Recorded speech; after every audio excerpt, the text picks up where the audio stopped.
Podcaster Ranveer అలహాబాదియాపై supreme court ఆగ్రహం వ్యక్తం చేసింది.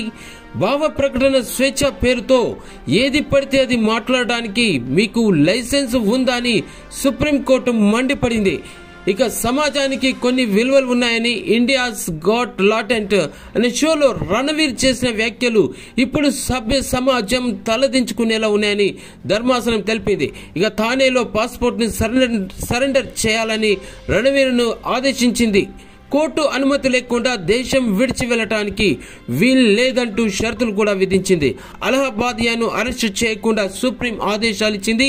మహారాష్ట్ర, అస్సాం పోలీసుల దర్యాప్తులకు సహకరించినంత కాలం రణవీర్ అరెస్టు ఉండదని సుప్రీం వివరించింది. ఇక ఇటువైపు కొత్త ఎఫ్ఐఆర్లు కూడా నమోదు చేయవలసిన అవసరం లేదన్నది. ఇలాంటి షోలు ఇక ముందు చేయకూడదని రణవీర్ ను హెచ్చరించింది. తన ప్రాణాలకు ముప్పు ఉందని, భద్రత కావాలని కోరితే గనక భద్రత కోసం మహారాష్ట్ర, అస్సాం పోలీసులను సంప్రదించాలని కూడా ధర్మాసనం సూచించింది.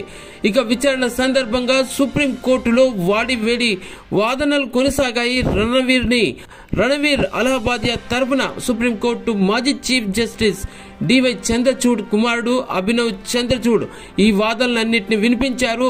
అలహాబాదియా వ్యాఖ్యలు తనకు వ్యక్తిగతంగా అసహ్యకరంగా అనిపించాయని, నైతికంగా వీటిని సమర్థించలేని విధంగా ఉన్నాయని చెప్పారు. కానీ అంత మాత్రానికి రణవీర్ చేసిన వ్యాఖ్యలు శిక్షార్హమైనవిగా భావించాలన్నది మరో ప్రశ్నని న్యాయవాది అభినవ్ చంద్రచూడ్ వాదించిన విషయం.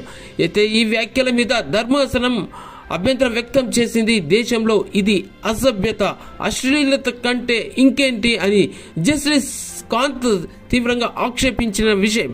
ఇక రణవీర్ తన మెదడులో ఉన్న చెడును ఈ కార్యక్రమం ద్వారా వ్యాప్తి చేస్తున్నాడని జస్టిస్ కాంత్ మండిపడిన విషయం. ఇక యూట్యూబ్ అశ్లీల కంటెంట్ మీద సుప్రీం చాలా ఆగ్రహం వ్యక్తం చేసింది. పైగా కేంద్ర ప్రభుత్వాన్ని నిలదీసింది. అశ్లీల కంటెంట్ నియంత్రణకు మీరేం చేస్తున్నారంటూ కేంద్రం తరఫున హాజరైన అదనపు సోలిసిటర్ జనరల్ ఐశ్వర్య భాటిని ధర్మాసనం ప్రశ్నించింది.